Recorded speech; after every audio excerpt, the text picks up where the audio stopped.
F1 steering wheels have come a long way. They used to be for just turning the car, but now they are so much more. But how did we get from massive wooden steering wheels to sculpted carbon fibre units with more computing power than your laptop? So let's walk through steering wheels from every era of Formula 1. It may seem funny to us now, but wheels weren't the first choice by car manufacturers for the apparatus to turn their cars. They actually started off with a lever that looked like a joystick you would play video games with in the 90s, if you can remember that. Luckily, they thought of a different way of doing it, and the steering wheel was born. There was nothing flashy about the F1 steering wheels of the 1950s. They were literally lifted from the road cars at the time. They were large, some reaching over 40 centimeters in diameter. That's similar to what you would find on a van or truck nowadays, and they were made out of aluminium for the inner wheel and timber for the rim. They looked beautiful, but this wooden rim did cause some issues, as some drivers complained of getting splinters while driving. The cars of the 1950s didn't have power steering, so the large diameter was necessary for the driver to get the leverage they needed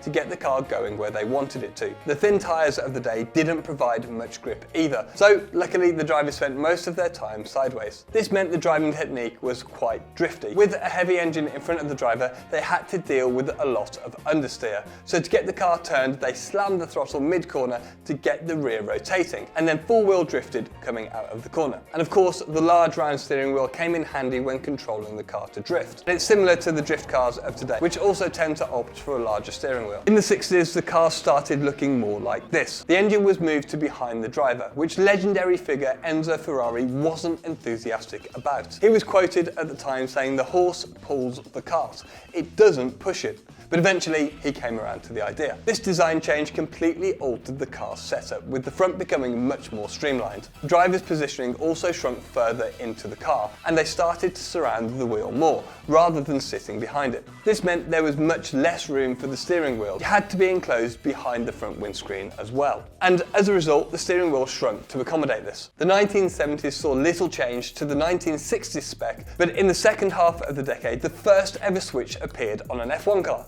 and it was an emergency ignition kill switch. And there was good reason for this. The engines of the day were fitted with throttle sliders, and these had the tendency to jam open if dirt or other grit got stuck in the mechanism. So the switch enabled the driver to turn the engine off quickly before they connected with a barrier or a tree. Imagine being in a 450 horsepower bathtub heading towards a barrier with the throttle wide open. That's not very nice at all. While the switch was part of the increased safety effort in F1, the 70s did see manufacturers start to think about the wheel as a way to gain performance, rather than just a way to turn the front wheels. Emerson Fittipaldi was one of the first drivers to use the Italian brand Personal to produce his racing wheels. Their wheels had an extra grip around the spokes to give the driver more steering leverage. Before they would only grip the rim, but this gave them something to push against as they turned. Performance gains through the wheel design took another step forwards in the 1980s.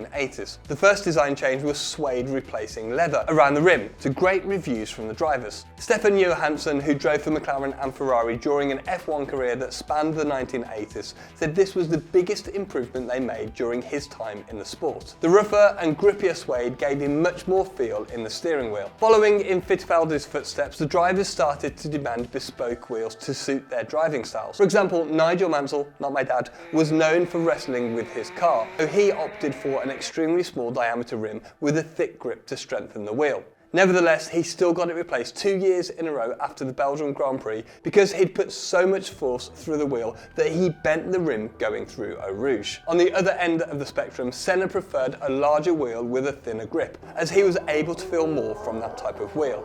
He also didn't put as much force through the wheel as Mansell, so it didn't need to be as strong. Moving into the second half of the decade, this is where the wheel really started to take on extra responsibility. Before we get onto performance, another safety feature was added, a quick release mechanism that enabled the driver to remove it quickly in an emergency, as getting out of these cars can be tricky. Being 6'1", I can personally attest that you can't help but smack your knees. Buttons also appeared on the wheel with the advent of car-to-pit radio, and some teams even had a cheeky boost button which richened the fuel mixture to aid overtaking.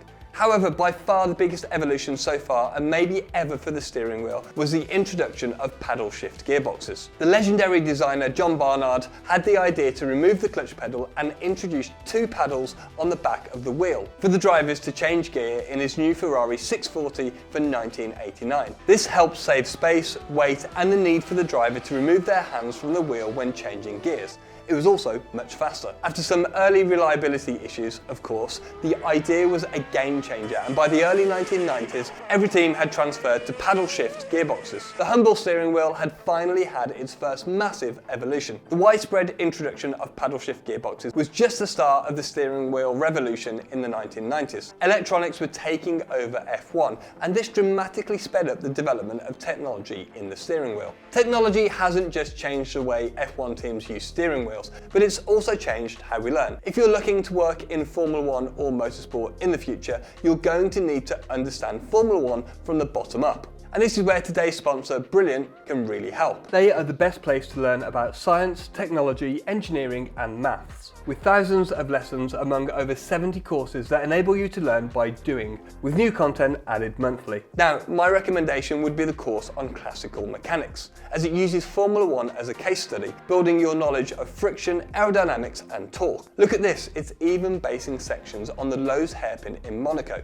This course is going to be right up your street if you're an F1 fan. But what's best is that you can learn at your own pace, with courses that are specifically designed to build from the fundamentals up. To get started, visit brilliant.org/driver61 or click on the link in the description. And the first 200 of you to sign up will get 20% off Brilliant's annual premium subscription. Not long after the gear shift operation was moved to the wheel, so was the clutches. The foot pedal was removed and replaced with two extra paddles on the back of the steering wheel. On the surface, it may seem like this won't gain you lap time, but by removing one of the three pedals in the cockpit, they could narrow the monocoque around the driver's feet, allowing for a more aerodynamic shape at the front of the car. After 40 years of being made out of metal, the steering wheel finally got a makeover. And like the rest of the car, it was to be made out of carbon fibre. This instantly decreased its weight, while increasing its strength to protect against any more Nigel Mansells. The shape and size of the wheel got a makeover as well, from the traditional round specification to a general flattening or removal of the top and bottom sections of the wheel. My favourite design was from the Jordan cars, who adopted a butterfly wing design. We've actually got one of those at the workshop. This shape evolved from cockpits shrinking further as teams chased more and more aerodynamic gains by enclosing the driver within the car rather than sitting on top of it. And despite the steering wheels getting smaller,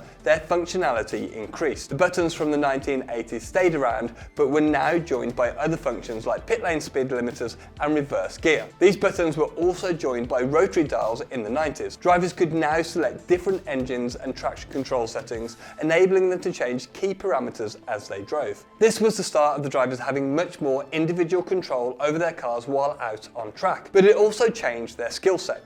It wasn't just about driving anymore. They had to become even more engineer-minded, understanding what was wrong with the setup of their car as well as understanding how to fix it. The turn of the century didn't bring the revolution of the 1990s, but it was a further evolution. In terms of material, suede was replaced by rubber on the steering wheel, which was molded to the driver's individual hand shapes to provide ultimate feel and feedback. The number of buttons and dials increased throughout the noughties until the wheels resembled a space station control center. Driver was now able to change much more on the fly to refine the car's balance and performance over a Grand Prix. They could now adjust settings like the differential for the entry and mid-corner engine braking and torque settings, to name a few, so the driver could find the sweet spot of their setup while out on the track. Two buttons labelled +10 and +1 really emphasised how much there was to change at this point. They helped the drivers quickly locate up to 50 different settings that their engineers could ask them to change during a session. Digital displays on the wheels provided the driver with information such as lap time differential or delta, speed, warning light, and confirmation of the setting changes that I just mentioned. Because of this advanced technology and the bespoke materials they were built of, these steering wheels were now costing around $30,000 to produce. It's always interesting to see how the teams go about designing their steering wheels, as all had their own unique style. McLaren took on the butterfly wing approach, being wider and flatter. It looked like an extension of Ron Dennis's clean approach, having very few switches and not much colour. While Ferrari went for a taller, chunkier design that included a larger display and a lot more colourful rotary switches to help the drivers identify them on the fly. And this moves us finally to the latest specification of wheels used in F1 today. Like the 1990s into the 2000s, the next decade and a bit are all about evolution. The biggest change came with the introduction of turbo hybrid engines back in 2014. Reflecting the complexity of the era, a large LCD display appeared on the steering wheel. This enabled the drivers to flick through multiple menus of data to help them make decisions on setting changes, engine modes, and energy recovery functions. The sheer amount of settings meant that each wheel was unique depending on the driver's preference for their location and combinations of controls. They would have to memorize hundreds of switch combinations to access all the settings the wheel provided. The drivers no longer just got feedback through the wheel, but from it as well. And the focus on driver preference had spread further than just the location of the buttons. When Lewis Hamilton joined Mercedes in 2013, he wasn't completely happy with the feel of the wheel, so he helped the team design a more efficient approach for 2014. While this approach made it easy for the drivers to use, it also saved weight, as there were fewer physical switches. It was so effective, a lot of teams now use that layout for their cars. However, this is F1. There is always going to be variation, and Williams famously bucked the trend with their wheel design. While all the other teams incorporated the LCD display into the wheel, Williams kept it on the chassis. They felt the screen added rotational mass to the steering wheel, so would reduce the driver's feel. As always, no stone is left unturned in Formula 1. If you enjoyed this look back on the evolution of F1 steering wheels, you should check out this video on the evolution of F1 helmets. Thanks for watching, don't forget to hit that subscribe button, and I'll see you in the next video.